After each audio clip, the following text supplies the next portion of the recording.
출근길 뉴스를 종합해드립니다. 깊이 있는 뉴스 YTN FM 출발 새 아침.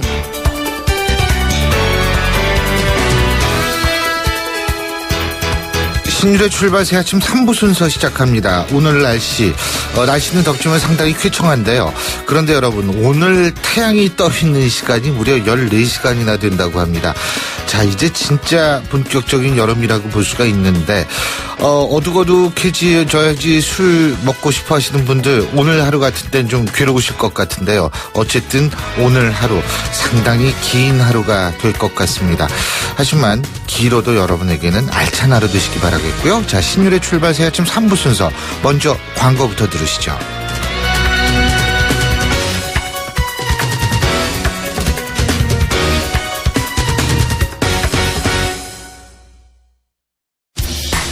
항공권도 매진이야. 실시간 빠른 항공 호텔 예약 시스템 온라인 투어. 가격이 싸니 일정이 별로야. 알뜰하고 품격 있는 여행은 온라인 투어. 에어텔, 교통패스, 각종 입장권. 복잡해. 여행의 예약을 한 번에 온라인 투어. 기억하세요. 여행의 모든 해결 온라인 투어. 온라인투어.co.kr. 여보세요? 대리운전이죠? 저 배우 박소연인데 소문 듣고 전화했어요. 2588 기사님 빨리 보내주세요. 좌우로 정렬 2588 2588. 좌우가 같네 좌우가 같아 2588 2588. 대리 부르셨죠? 어머, 기사님, 세상에 이런 일이. 2588 2588. 페이스 도루코 면도기 도루코 페이스 면도기 페이스 안전하고 부드러운 대한민국 면도기. 안전하고 부드러운 면도 그 이상을 경험하세요. The Shaving Innovator Dorco Pace. 아유, 세 단계 종이 또 걸렸어? 정말 제본 하나 하려다가 미치겠네. 내가 진작 현대오피스로 바꾸라니까. 오늘 다 날 셀 거야. 이제 스트레스 받지 마세요. 사무기기 전문기업 현대오피스가 책임지겠습니다. 사무기기의 올바른 기준. 현대오피스. 사장님, 성악가 김동규 씨네 집 바닥재 좋던데 우리 집도 똑같은 걸로 해줘요. 요즘 떠오르는 바닥재 스타 강마루. 스타일 좋고 습기, 열, 긁힘에 강하니까 오래 사용하려면. 그래서 스타 강마루로 하는구나. 성악가 김동규입니다. 강마루 스타는 스타 강마루. 스타 강마루. 히든텍에서 잭필드를 만들었네. 아주 응원해요. 못난 놈, 잭필드에서 히든텍을 만든 거지. 히든텍 입는 순간 허리가 바운스. 허리가 늘어나? 나도 히든텍 한번 부탁해요. 지금까지 김학도였습니다. 숨쉬는 바지 히든텍. 온도와 습도를 항상 일정하게 유지시켜주는 항온항 습기 전문기업 AR. 전산센터, 반도체 공장, 미술관, 박물관, 귀중품 보관실을 30년 축적된 기술로 AR이 지켜드립니다. 24시간 확실한 서비스 보장. 031-497-0561. 송곳 같은 말, 허무한 말, 우리가 주목해야 될 말을 전해드립니다. 왁자지껄, 말. 단 하나 말씀드릴 수 있는 건 김희옥 비대위원장의 뜻은 어제와 같다. 새누리당 지상욱 대변인이 권성동 사무총장 해임 문제에 대해서 한 얘기입니다. 꿩 대신 닭이라는 속담이 있죠. 정진석 원내대표의 사퇴를 주장하다가 이게 여의치 않으니까 그 화살을 김선동 사무총장으로 돌리는 것 아니냐라면서 세간에서 하는 말인데요. 중요한 점은 권성동 사무총장 입장에선 본인이 닭이 되는 것을 스스로 선택하고 받아들이기는 힘들 것이라는 점입니다. 이러니까 새누리당 내 계파 갈등이 해결되기란 요원하다는 생각이 들 수밖에 없습니다. 그런데요, 사람 하나는 반드시 사퇴시켜야 명분이 생기는 걸까요? 기회되면 출전해서 우승하려고 노력해야 하고 그게 제 직업이죠. 안희정 충남도지사가 볼펜 투수론에 대해서 한 얘기입니다. 제가 거듭 말씀드렸습니다만 만일 안희정 지사가 진짜 대선에 출마하려고 한다면 하루빨리 지사직을 그만둬야 할 거란 생각입니다. 지사직에 머물면 중앙 언론의 관심을 끌기 힘들고 전국적인 인지도를 높이는 데도 한계가 있기 때문입니다. 그래서 불편해서 몸을 푼다는 것도 의미가 없을 수 있습니다. 만일 지사직을 유지하면서 몸을 푼다면 본인의 역할을 페이스메이커로 스스로 한정하는 것으로 받아들여질 겁니다. 본인의 확실한 결단을 보여줄 때라는 생각입니다.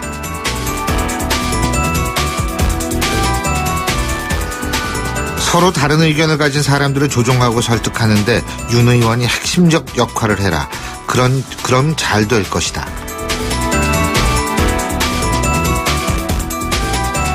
김종필 전 국무총리가 최근 새누리당으로 복당한 윤상현 의원에게 한 얘기라고 하는데요.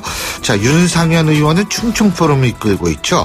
그래서 김종필 전 총리를 만난 것으로 해석할 수 있는데 이 자리에서 반기문 총장 얘기도 나왔다고 하죠. 본인이 무척 정치를 하고 싶어한다 이런 얘기를 했다는 건데요. 그런데 이 말의 뉘앙스가 그다지 긍정적으로 들리지 않는 이유 왜일까요? 이 부분이 궁금해집니다. 지금까지 왁자지껄 말말말이었습니다.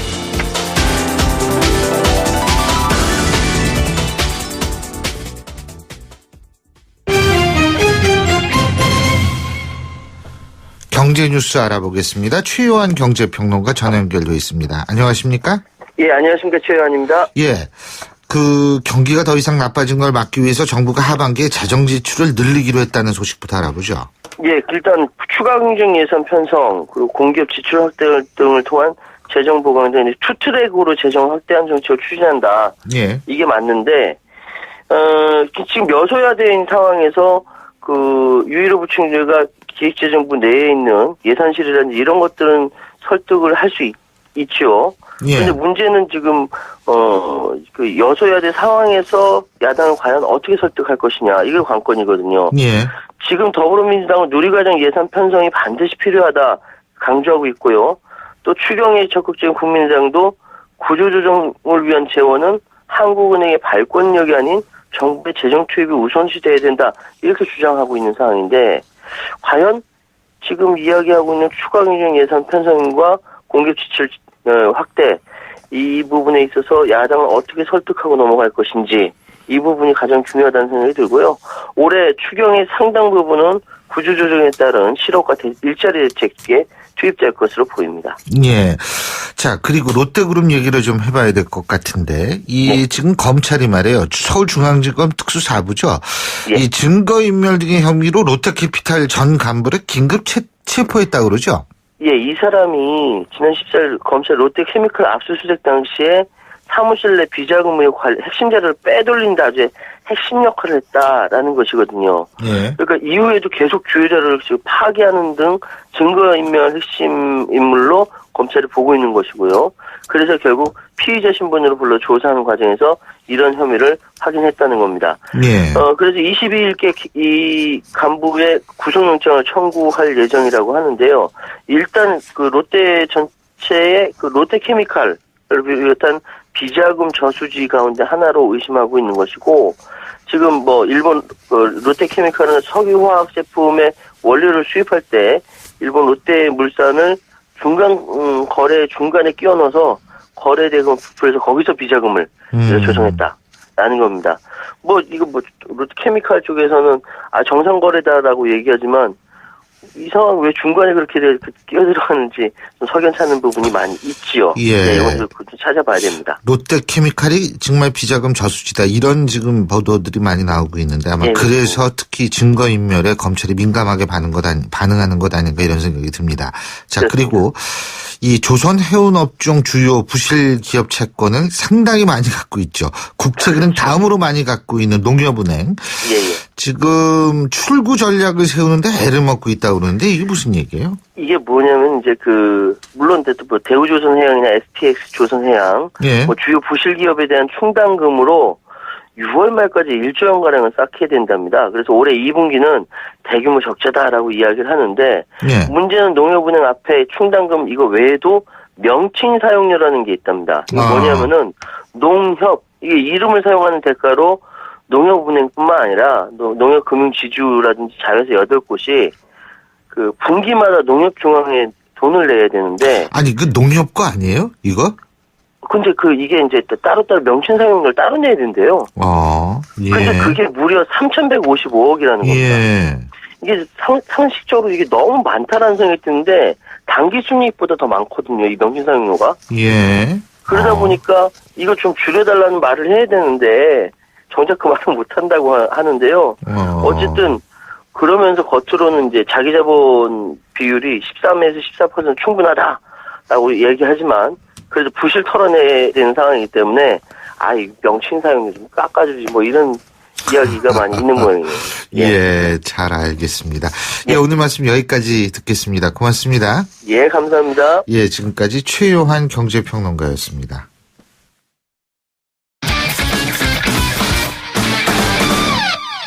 스포츠 소식 알아보겠습니다. 최동훈 스포츠 평론가 전화 연결합니다. 안녕하십니까? 예, 안녕하세요.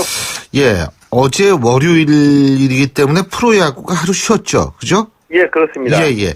근데 한화가 재정비란 모양이에요. 새로운 외국인 투수를 영입했죠? 예, 그렇습니다. 이 한화가 그동안 부진했던 마에스트리 선수를 방출했고요. 그리고 이 새로운 외국인 투수 카스티오 선수를 영입했습니다. 예. 총액 $25만, 우리 돈으로 2억 9천만 원에 계약을 했거든요. 예. 이 카스티오 선수 1m 86cm이고요. 이 95kg의 최고 구속 158km를 던지는 강속구 투수입니다. 이 야구를 잘하는 나라죠. 이 도미니카 공화국 출신인데요. 메이저리그 경력은 없고요. 이 마이너리그에서만 10년 동안 32승 50패 24세이브를 기록했는데 이 기록으로만 보면은 뭐 그렇게 눈에 띄는 점은 없다고 볼 수가 있습니다. 이 카스티오 선수 비자 발급하고 KBO에 선수 등록 마치게 되면은 이번 주말 경기 등판이 예상이 됩니다. 그렇군요. 그러니까 이 마운드 부활이 결국은 꼴찌 탈출의 관건이다. 한화가 이렇게 판단하는 거죠, 지금. 그죠? 예, 그렇습니다. 이 한화가 5월 23일부터 6월 12일까지 이 13승 5패로 상승세를 탔거든요. 예. 그런데 지난주에 다시 1승 4패로 부진한 겁니다. 예. 문제는 역시 마운드인데 이 13승 5패를 기록할 때는 선발진이 평균 5이닝 던지면서 이 평균 자책점 4.47을 기록했는데 이 지난주에는 선발 투수들이 평균 3이닝도 버티지 못했고요. 평균 자책점이 11.45로 치솟은 겁니다. 왜 이렇게 선발진이 갑자기 부진했냐 하면은 에이스 이 로저스 선수가 팔꿈치 부상으로 빠졌고요. 이태양 선수도 오른손 중지에 물집이 잡혀서 1군에서 제외된 겁니다. 이 때문에 이 로저스하고 이태양 선수가 복귀를 하고요. 새 외국인 선수 카스티오가 선발 투수로 제 몫을 해줘야지 한화로서는 다시 반등을 꿈꿀 수 있다. 이렇게 볼 수가 있겠죠. 그렇군요. 자, 야구 얘기 하나만 더 해보죠. 예. 이 LA 다저스의 데이브 로버츠 감독이 류현진 선수의 복귀와 관련해서 일종의 가이드라인을 제시했다고 그러는데 이게 어떤 얘기예요? 예. 류현진 선수가 현재 이 부상을 딛고서 재활 등판을 하고 있거든요. 지난 18일에 이 LA 다저스 산하에 있는 마이너리그 이 싱글 A팀 경기에 등판해서 60개의 공을 던졌거든요. 이 평균 구속이 138km였습니다. 이 데이브 로버츠 다저스 감독이 어제 LA 지역 신문과 인터뷰를 했는데 류현진 선수의 평균 구속이 142km까지는 나와야지 메이저리그에 복귀할 수 있다. 이렇게 얘기한 겁니다. 그러니까 일종의 이 복귀와 관련된 가이드라인을 제시한 건데요. 이 로버츠 감독이 류현진이 구속을 좀 더 끌어올리길 바란다. 이렇게 얘기하면서 지난해 류현진의 평균 구속이 148km였었고 이 데뷔 시즌은 2013년에는 평균 구속이 146km였다. 이렇게 덧붙였거든요.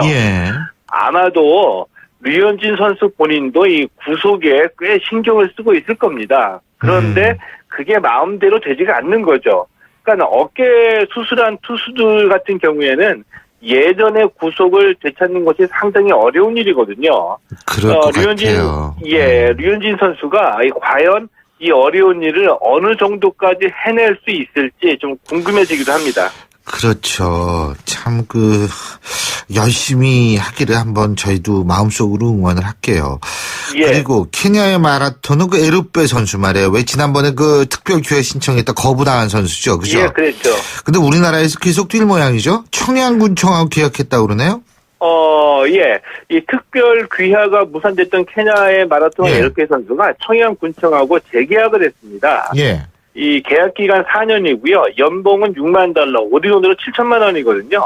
이 에르페 선수의 대리인인 백석대학교 오창석 교수가 지난 1년 동안 에르페 선수가 청양군청 소속으로 좋은 성적을 냈기 때문에 귀하와 상관없이 계약을 연장했다. 이렇게 밝히면서 네.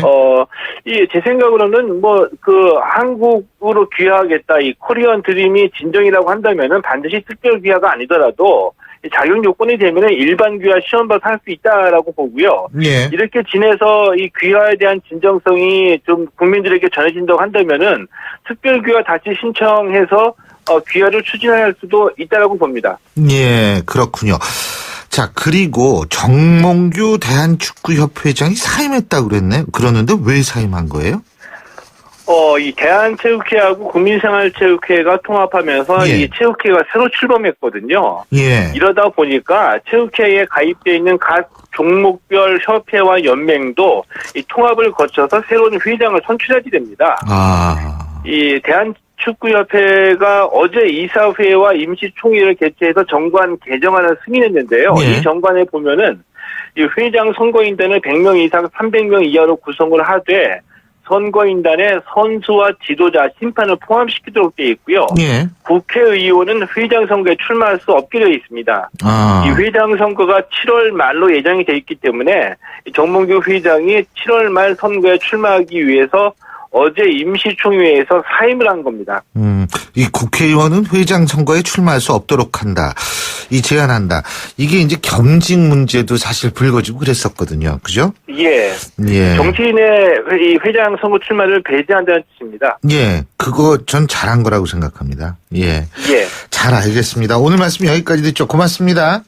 예, 고맙습니다. 예, 지금까지 최동호 스포츠 평론가였고요. 신율의 출발새 아침 3부 순서 여기까지입니다. 잠시 뒤 4부에서 뵙겠습니다. 안녕하세요. 배우 공연주입니다. 15살의 여러분은 어떤 꿈을 꾸는 아이였나요? 제가 케냐에서 만난 15살 소녀 도린의 꿈은 의사가 되는 것인데요. 학교에 가는 것을 무척 좋아하는 도린이 학교를 빠질 수밖에 없는 이유는 단지 여자로 태어났기 때문입니다. 우리와 너무 다른 그동안 말하지 못한 소녀들의 이야기 궁금하지 않으세요? 여러분의 관심으로 소녀들이 다시 꿈을 꿀 수 있습니다. 지금 월드비전 꽃들에게 희망을 캠페인을 검색하세요. 월드비전 꽃들에게 희망을. YTN 라디오 캠페인 더 가까이. 안녕하세요. 탤런트 오영실입니다. 요즘 날씨 참 좋죠? 저도 지난주에 가족끼리 야외 콘서트에 다녀왔습니다. 그런데 공연 후에 산더미처럼 쌓여있는 쓰레기를 보면서 한숨이 다 나오더라고요.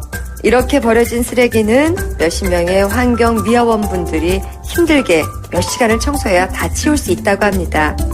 쓰레기통을 찾기 힘들다고 길거리에 함부로 버릴 것이 아니라 버릴 곳이 없을 땐 다시 가져오는 건 어떨까요?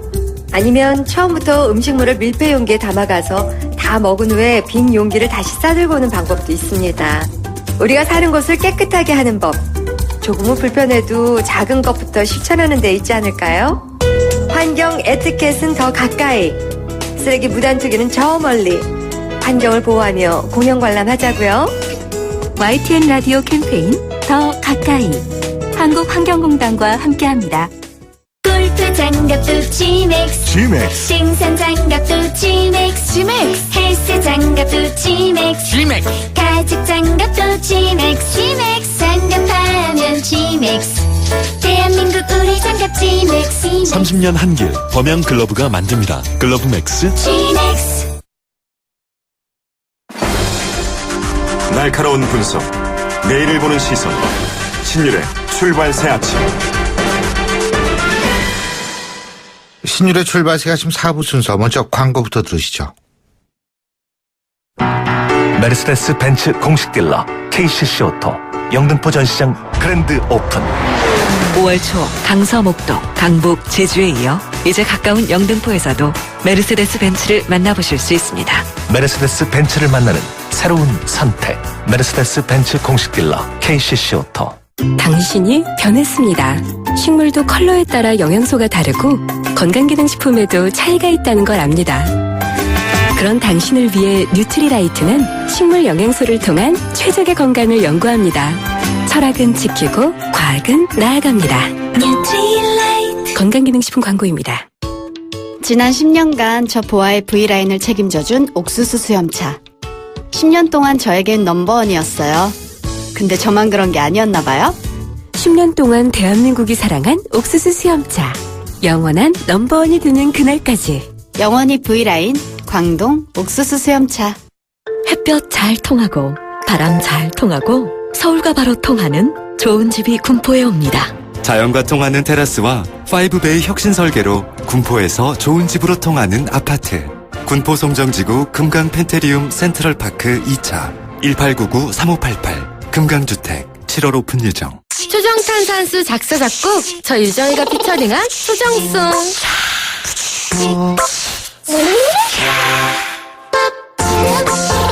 물이 다르니까 탄산수가 살아있죠? 세계 3대 강탄수 초정의 물로 일으킨 파란 초정탄산수.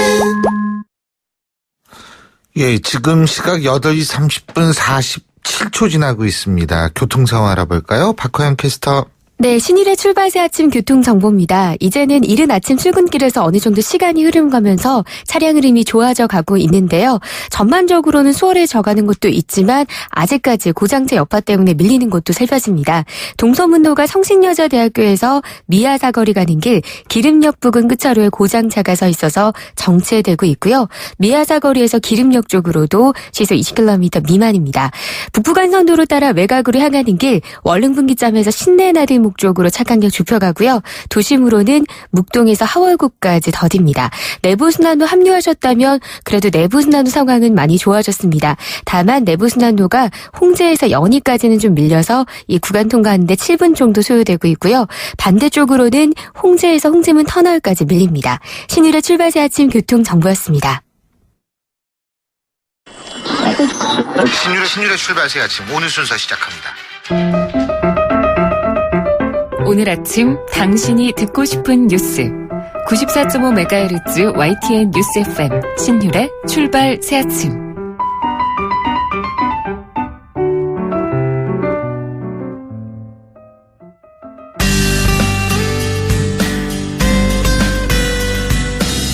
안녕하세요. 시민발언대 리포터 이혜미입니다. 최근 테러 집단 IS에서 한국 여성 한 명을 테러 대상으로 지목하기도 했는데요. IS에 대한 시민들 의견 들어봤습니다. 그 대상이 덜 수도 있고 그러니까 불안하죠 많이. 그 여성분이 그게 저라도 되게 불안할 것 같고 그냥 그런 신상 정보를 공개한다는 게 더 상황을 크게 만드는 것 같아서 좀 제대로 대응을 안 하고 있는 것 같은 생각이 들어요. 우리나라에서. 왜 한국을 지목했는지 잘 모르겠어요.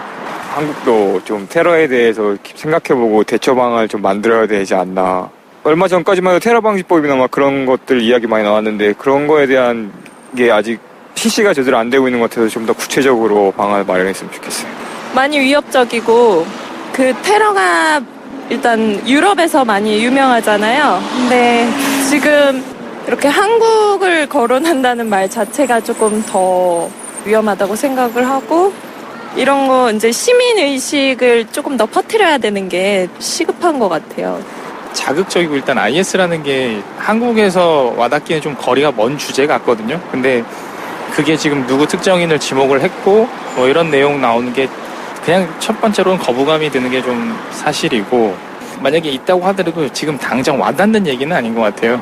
진짜 위해를 가할 목적으로 그런 요량으로 한 건지 한국에 어느 정도까지 이게 가능하고 어느 정도까지 올 수 있는지도 모르는 상황에서 그게 딱 이렇게 와닿는 느낌이 아니에요. IS 테러 집단에서 한 여성을 지목해서 이야기하는 것도 문제라고 생각하지만요. 아직까지는 뭐 지금 현재 북한하고 우리나라하고도 막 얘기를 많잖아요. 우리나라는 거기에 대한 막 대처 같은 것도 많이 없는 것 같고 진짜 눈에 보여주는 건 없으니까 궁금증만 많고 우리나라가 진짜 안전된 지대인지 크게 믿음이 안 가는. 오늘 말씀 고맙습니다. 지금까지 시민발언대 리포터 이혜미였습니다.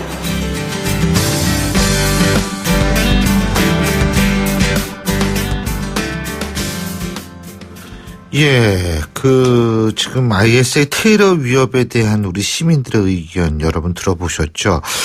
이게 지금 근데 IS 테러 범위를 넓혀가고는 있다고는 합니다만 이것이 마지막 발악이다라는 그런 얘기도 있습니다.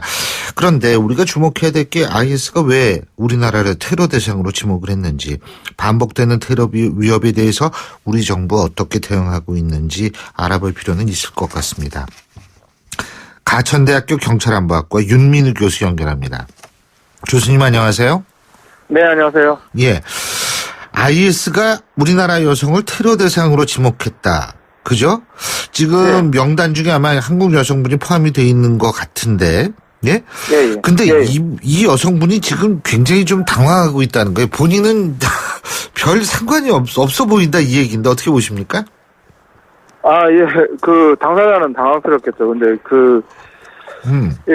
특별히 무슨 어떤 의도가 있어서 그 여성분이 지목된 것 같지는 않고요. 예. 이렇게 인터넷상에서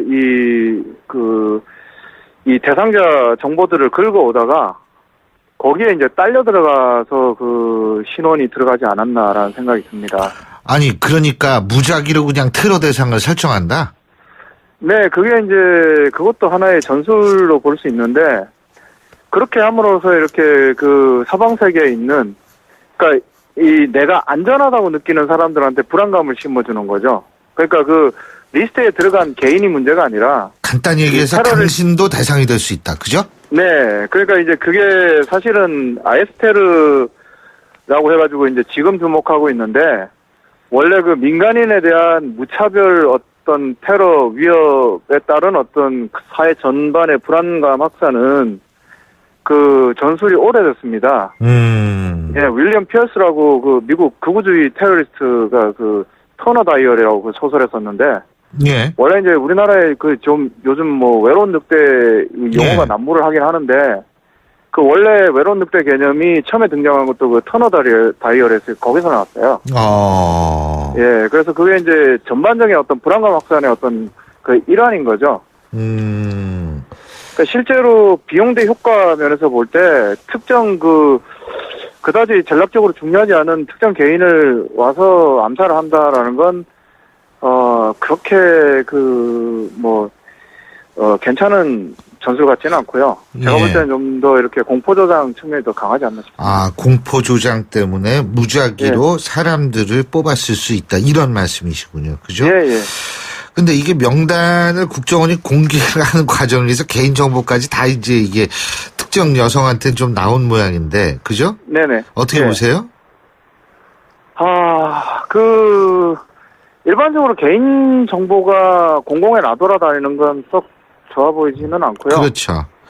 예. 근데 제가 또 한 가지 궁금한 게 국정원이 그렇게 구체적으로 밝히고 나서 그럼 경찰이 제대로 보호해줘야 될 거 아니에요. 근데 그것도 아니었던 것 같죠? 근데 현실적으로 경찰로부터 보호를 기대한다는 것 자체가 무리가 있고요. 왜요? 정말 이렇게 신변이 보호가 되려면, 우리가 흔히 증인보호 프로그램 이런 게 있는데, 예. 예를 들어서 신원을 완전히 옮겨준다거나, 성형수술을 시켜준다거나, 예. 아니면 직업을 완전히 바꿔준다거나, 이런 식의 어떤 보호가 이루어지지 않는 이상, 사실상 보호가 어느 정도 선에서 머물 수밖에 없고요. 제한된 어떤 경찰 인원으로, 경비병력을 집 주변에 집중 배치해서 24시간 이렇게 이 마킹을 하는 것도 사실상 무리가 있고, 그리고 이제 기본적으로 이게 우리가 테러의 위협 대상이 돼서 이렇게 상당히 이 사람들이 우려를 많이 갖지만, 기본적으로 얼마 전에 강남에서 일어난 그런 살인 사건도 있고요. 예. 그러니까 사람들이 다니면서 그런 어떤 피해 대상이 되는 경우들은 굉장히 많거든요, 실제 사례로. 예. 전 애인이나 전 남편으로부터 위협을 받는 사례도 있고, 그러니까 경찰이 보호해야 될 개인들은 상당히 많다는 거죠.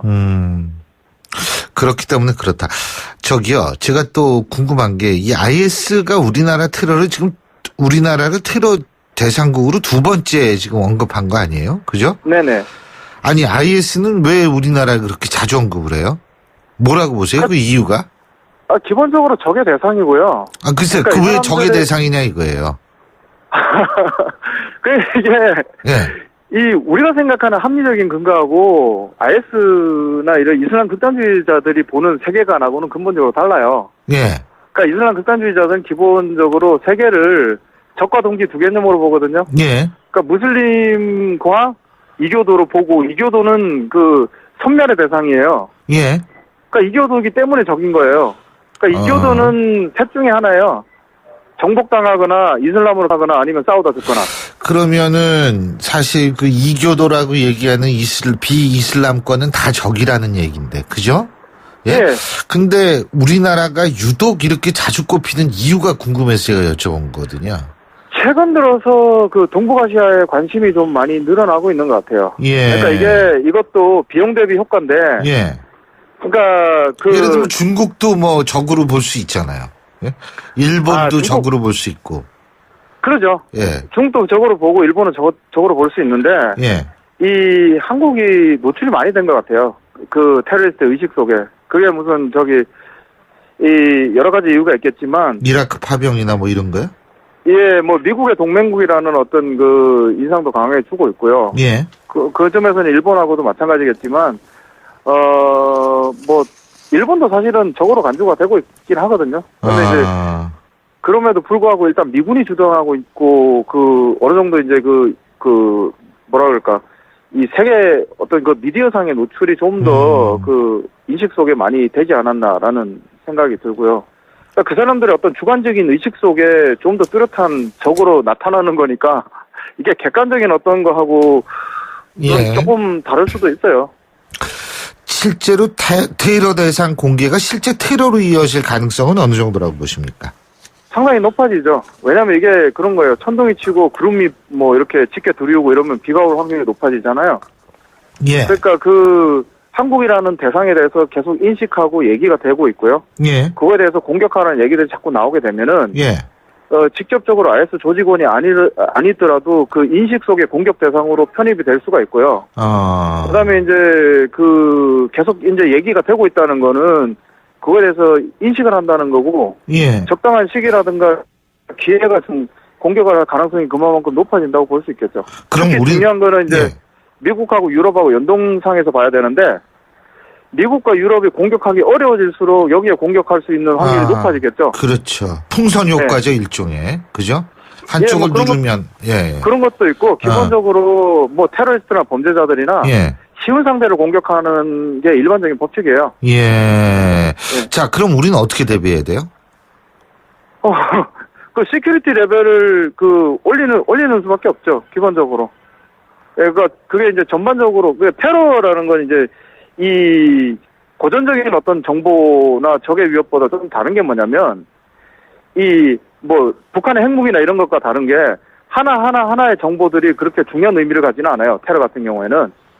근데 이런 정보들을 다 모아서 분석해봐야 이게 전체 의미가 나타나거든요. 때문에 이제 일상생활 주변에서 나타나는 이 삶과 관련된 어떤 여러 가지 징후들.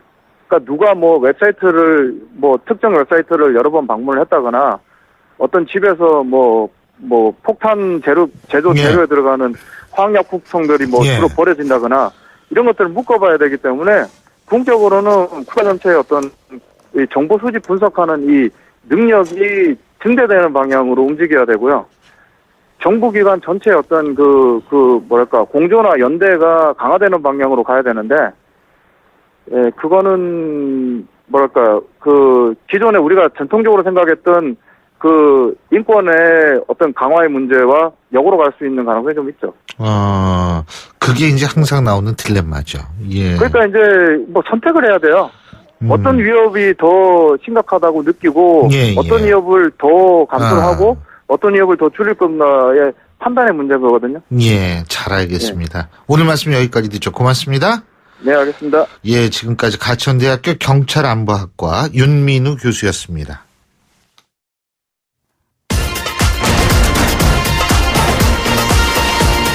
여러분이 지금 듣고 계신 주파수는 FM 94.5MHz입니다.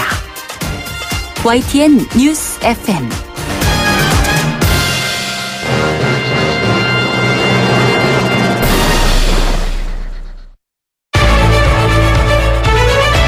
민심은 천심이다. 생생한 여론을 통해 우리 사회를 진단합니다. 이것이 여론이다.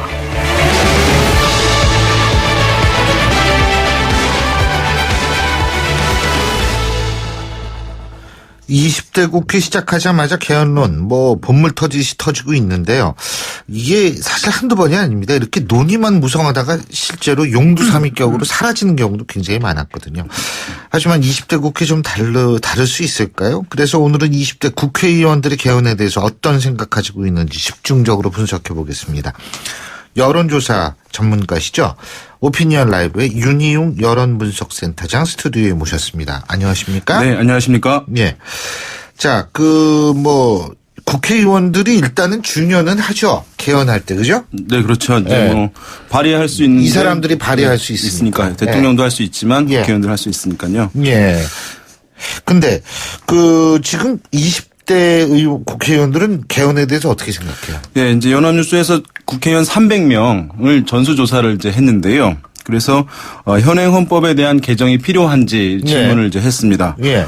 그랬더니만 필요하다라고 하는 긍정 답변이 250명이었거든요. 이게 비율이 83.3%. 아하. 그러니까 매우 높게 나왔고 이제 나머지는 50명은 이제 아니다, 필요 없다라는 응답이 있었는데 예. 소속 정당별로 보면은 새누리당 의원들 같은 경우는 77%, 또 더민주 의원들은 86.9%, 국민의당은 92.1%. 1%. 그러니까 상당히 이제 높게 필요하다는 의견이 나오고 있는 그런 상황입니다. 예, 근데 이거 20대 국회뿐만 아니라 항상 물어보면 국회의원도 이 정도 답 나왔을 거예요, 아마. 맞습니다. 그죠? 네. 근데 언제 하느냐가 문제겠죠. 이 사람들이 개헌 같은 경우는 이제 쟁점이 크게 보면 세 가지가 있어요. 예. 그러니까 하느냐 마느냐 찬반의 쟁점이 있고, 그럼 언제 하느냐 시기의 문제가 있고, 그다음에 한다면 어떻게 하느냐 이제 세 가지가 있는데 시기 문제는 이제 대선 이 권력 구조랑 관계되는 문제이기 때문에 대선 주자들 이제 입장도 중요하고 그래서 대선 전에 하느냐 이후에 하느냐 항상 이제 쟁점이 되는데 이번 같은 경우도 이제 내년에 하반기에 선거가 있으니까. 이 시기에 관련해서 물었는데요. 내년 대선 전에 완료해야 하는지 또 대선 공약과 연계해서 다음 정부가 이제 개헌을 해야 하는지 이제 두 가지 선택지를 주고 물었는데요. 47.6%가 내년 대선 전에 완료해야 한다라고 응답을 했고요. 나머지 이제 41.2%는 대선 공약과 연계해서 다음 정부에서 차기 정부에서 개헌해야 한다라고 해서 양쪽 의견이 좀 비슷한 상황이죠. 팽팽한 상황입니다. 저는 요 분들을 한번 만나보고 싶어요. 대선 공약과 연계해서 차기 정부가 개헌해야 한다. 네. 왜냐하면 이게 벌써 몇 번째입니까? 맞습니다. 이분들 정치 안 하다가 갑자기 하셔가지고 과거 역사를 잘 모르시는 분들인가? 한번 만나보고 싶어요, 진짜. 저희가 이제 박근혜 대통령도 이제 임기 초에는 사실 개헌론이 원래 관심이 가게 되면 어느 대통령도 원하는 바가 아니거든요. 그러니까 이게 계속 미뤄지고 하는 패턴이 오고 있는 것인데 지금 이제 대선 전에 하는 게 좋다라고 하는 논거 중에 하나는 이런 것들이 있더라고요.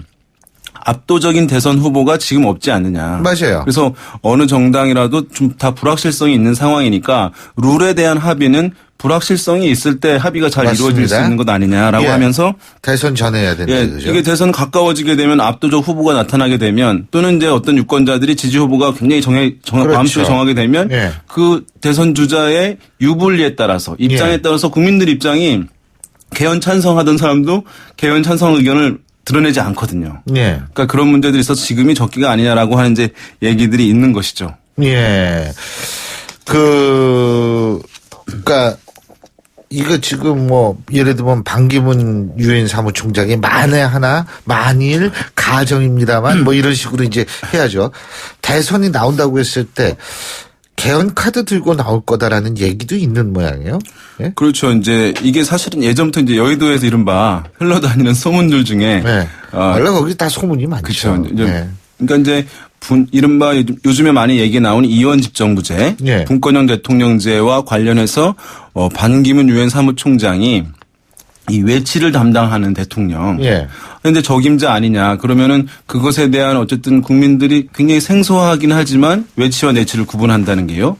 거기에 또 외치에 어쨌든 한국이 낳은 유명한 인물이니까 능력 있는 인물이니까 국민들이 그 생소한 제도인 이원 집정부제 또는 분권형 대통령제를 수용하기 쉬울 것이다라고 하면서 이제 반기문 유엔 사무총장과 관련해서 개헌론이 연관지어서 사실은 얘기가 되어 왔었죠. 예. 근데 그 외치하고 내치 구분하는 거 쉽지 않습니다. 한미 FTA 문제가 외치예요, 내치예요? 맞습니다. 사실 이게 굉장히 애매하거든요. 말이야 좋지 이게. 맞습니다. 근데 어떻게 개헌 방향은 어떻게 해야 된다고 생각해, 국회의원들? 이제 헌법이 이제 국민들의 기본권하고 기본권에 관한 규정 또 통치구조에 관한 최고법 이렇게 볼 수 있는데 그래서 뭐 기본권 관련 내용도 이제 수정해야 된다 시대에 맞게 이런 얘기도 있지만 사실 이게 대통령제를 좀 보완하기 위해서 나온 것이기 때문에 관심들은 통치구조, 권력구조에 관한 부분으로 이제 모아지고 있는 것인데 어쩔 수 없이 이번에 이제 국회의원들 대상으로 한 조사에서 그것을 물었습니다. 대통령 4년 중임제로 가는 것, 분권형 대통령제 방금 말씀드린 그다음에 의원 내각제 이런 선택지를 주었는데 개헌에 찬성한다는 사람들 중에서 46.8%는 대통령 4년 중임제를 선호를 했고요. 24.4%는 이원 집정부제 같은 분권형 대통령제를 선택했고 14%는 의원 내각제를 선택을 했습니다. 예, 그렇군요. 4년 중임제가 제일 높아요. 그러니까 어쨌든 얘기가 가장 많이 되어 있고 그동안 해왔고 뭐 대통령의 조기 레임덕을 차단하고 또 대통령에게도 책임을 좀 한 번 더 묻는 게 바람직하지 않느냐는 것 때문에 이게 이제 큰 변화는 아니니까. 근데 궁금한 게 있어요. 맨날 뭐 레임덕 얘기하는데 아니 중임제 해도 레임덕은 와요. 그렇죠. 예? 언제 오느냐가 문제죠. 그러니까 이게 이렇게 되면 사실은 제왕적 대통령제라는 대통령에 대한 권력 집중 문제보다는 권력 집중돼도 좋으니까 대통령이 효율적으로 일 많이 해라 이런 거에 중점을 두면 이런 얘기가 성립되는 거 아니에요? 맞습니다. 그래서 이제 이 의견은 사실은 일반 국민 의견들도 비슷해요. 대통령 4년 중임제를 선호하는 게 가장 높긴 하거든요. 그것은 이제 급격한 큰 변화들을 이제 원하지 않는 흐름들, 기존의 대통령제는 이제 익숙한 것이니까 여기서 한번 책임을 좀 물을 수 있는 제도를 시스템을 이제 구축하는 게 바람직하지 않겠냐라고 하는데 지금 제 일각에서는 이것을 넘어서 이제 근본적인 대통령제의 문제점을 해소하기 위해서 이른바 뭐 내각제라든가 아니면 이원 집정부제, 그러니까 이른바 얘기하고 있는 분권형 대통령제로의 개헌을 추구하는 대표적인 이제 국회의원들의 개헌론자들은 이 분권형 대통령제를 좀 밀고 있는 거죠, 이른바. 근데 사실 이제 아까 말씀하신 대로 과연 그것이 이제 가능한 것이냐의 외치와 내치를 구분한다는 게 아직 이제 굉장히 생경한 개념이어서 국민 여론이 이제 좀 받아들이기 아직까지 좀 쉽지 않은 상황이고 그다음에 이게 남북한이 대치되어 있는 한국 상황에서 과연 이것이 외치와 내추를 구분한다는 게. 아니, 대치 안 해도요? 대치가 안 되는 상황도. 그러니까 예를 들면 프랑스나 몽골도 이원 집정부제잖아요. 거기도 그 선거 끝나면 혼란이 만만치 않은 것 같더라고요. 그리고 이제 사실상의 운영은 이제 내각제로 운영되는 거잖아요. 맞아요. 그러니까 이게 지금. 그러면은 사실은 대통령은 상징적으로 있고 그래서 많은 분들이 이제 사실 헷갈리거든요. 사실 김무성 대표도 좀 헷갈리셨던 게 오스트리아식 이원 집정부제가 아니고 오스트리아는 의원 내각제입니다. 단 왜 그걸 그렇게 헷갈릴 수 있냐면 대통령을 직선으로 뽑거든요. 상징적인 인물을 왜 직선으로 뽑지? 오스트리아 사람 국가 원수니까 직접 뽑는다 이건데. 그래서 이게 의원 내각제 같은 방식으로 사실상 운영되게 되면 나중에 이것이 의원들의 어떤 입지를 강화하는 것 아니냐라고 하는 이제 반론에 부딪힐 수가 있거든요, 국민들이. 그래서 사실은 이 분권형 대통령제를 추구를 하려고 하는 이제 일단의 사람들이 있는데 의원들이 있는데 하려면은 제가 봤을 때는 이 어떤 의원들의 기득권, 특권 내려놓기 뭐 이런 희생적 조치 같이 사실 나와줘야 국민들이 내각제든 분권형 대통령제든 해서 의원들이 중심이 되는 체제로 갈 수 있을 것 같아요. 근데 이게 지금처럼 이걸로 가야 된다. 문제가 있기 때문에 라고 하게 되면 나중에 이제 이런 공세들, 이런 비판론에 마땅히 이제 대응할 논리가 없어져 버리기 때문에 굉장히 중요할 것 같습니다. 지금 센터장님 말씀, 윤희욱 센터장님 말씀 그거 아니에요. 정치에 대한 근본적인 신뢰를 회복시키고 나서 무슨 얘기를 해야지. 그것도 없이 무슨 얘기를 하냐 이 말씀이시잖아요. 국민들도 개헌이 필요하다는 의견이 높거든요. 근데 사실 그것은 정말 개헌 필요하다는 의견 가지신 분들도 있지만 지금 정치 불신 너무 심하기 때문에 뭔가 변화가 필요하다는 인식이 개헌이 필요하다는 의견으로 많이 반영돼서 표출되는 측면이 있거든요. 그러니까 사실 어떻게 보면 개헌 요구가 높기 때문에 개헌에 동의하고 공감하는 분위기가 무르익었다라고 볼 수 있는 여지도 있겠습니다만 그것이 사실 정치인들은 개헌의 필요의 근거로 삼기보다는 본인들에 대한 부신이 크다는 것을 먼저 사실은 받아들여야 되는데 네. 그거는 이제 생각하지 않고 개헌이 필요하다 국민들도 공감대가 높다라고 하는 근거로만 좀 활용하고 있으니까 사실 약간 빠진 부분이 있다고 할 수 있죠. 참 아니 우리나라 정치가 진짜 신뢰를 너무 잃어가지고 네. 제가 볼 때는 이거 참 잘 알겠습니다. 오늘 말씀 여기까지 듣죠. 고맙습니다. 네, 감사합니다. 예, 지금까지 오피니언 라이브의 윤희웅 센터장과 함께했고요.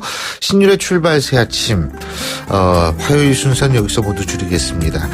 여러분 내일부터는 진짜 비 많이 온다고 하는데요. 어쨌든 미리미리 대비하는 자세 필요할 것 같습니다. 오늘 하루 어제보다 훨씬 더 나은 하루 되시길 바라겠고요. 전 내일 아침 7시 15분에 다시 오겠습니다. 신율이었습니다. 고맙습니다.